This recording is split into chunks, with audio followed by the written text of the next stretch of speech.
Bienvenue dans cette vidéo concernant le rapport d'intervention. Cliquez sur le bouton dans l'intervention du jour.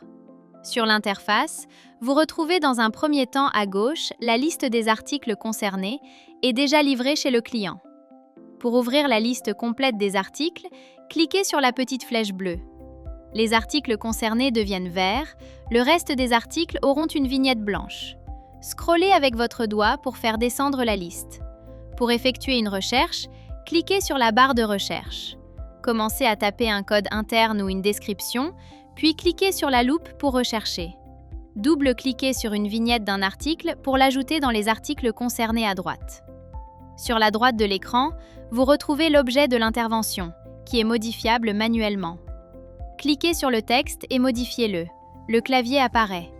Vous retrouvez en dessous les articles concernés qui seront intégrés dans le bon d'intervention qui remontera sur le logiciel au bureau. L'icône Liste au-dessus de la poubelle permet d'afficher les formulaires directement rattachés aux machines. Cela permettra de reprendre automatiquement les informations de la machine, que l'on voit par exemple ici dans « Équipement concerné ». Retournez en arrière. On retrouve au niveau de la vignette de l'article la quantité qui est modifiable.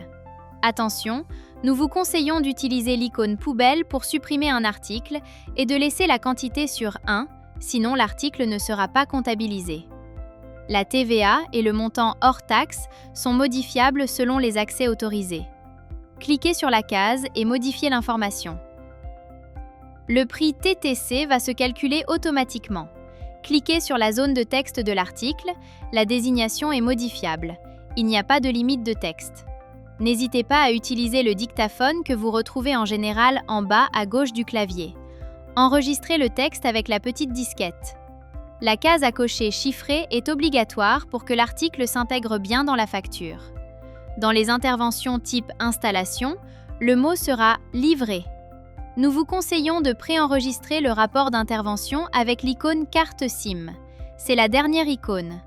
Ne sortez pas du rapport d'intervention avec l'icône en haut à gauche sans avoir préenregistré. La première icône plus permet d'ajouter un article standard qui n'existe pas dans la liste ou de créer une machine en passant sur le deuxième onglet. La machine renseignée alimentera le parc machine du client. L'icône appareil photo permet d'intégrer des photos provenant de la galerie ou de prendre directement des photos à partir de l'application. Lorsque vous double-cliquez sur la photo, vous pouvez la noter en cliquant sur le crayon. Revenez en arrière. N'oubliez surtout pas de préenregistrer. L'icône bulle permet de rajouter un commentaire. Ce commentaire sera visible sur le document commercial dans l'onglet « Commentaires » sur le logiciel. Enregistrez le commentaire en bas avec le disque dur. L'icône i permet d'indiquer si un règlement a été effectué sur place. Cliquez sur les cellules pour les remplir. Le mode de règlement est obligatoire. La case « Payer » va créer automatiquement la facture et le règlement sur le logiciel. La case « À facturer » ne crée pas la facture, c'est une indication. C'est un code couleur rouge qui apparaîtra sur le document commercial au bureau. La case « Devis à établir » permet elle aussi d'appliquer un code couleur violet pour le logiciel côté bureau. Cliquez sur « Valider ». Pour finir, vous devez enregistrer définitivement le rapport d'intervention via l'icône disque dur pour que toutes les informations remontent sur le logiciel côté bureau. L'enregistrement définitif via le disque dur permet d'ouvrir la fenêtre de signature. Dans un premier temps, le technicien clique sur « Signature Tech ». Il faut obligatoirement cocher la case « Lu et approuvé » et signer dans la case blanche. Lorsqu'il valide la fenêtre, retourne sur la signature client. Le client doit faire de même. Informations importantes. Il ne faut pas oublier d'appliquer le statut « Clôturé » une fois le rapport d'intervention validé et signé.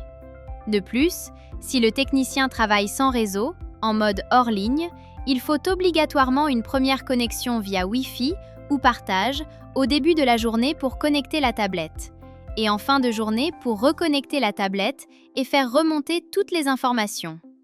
C'est tout pour cette vidéo.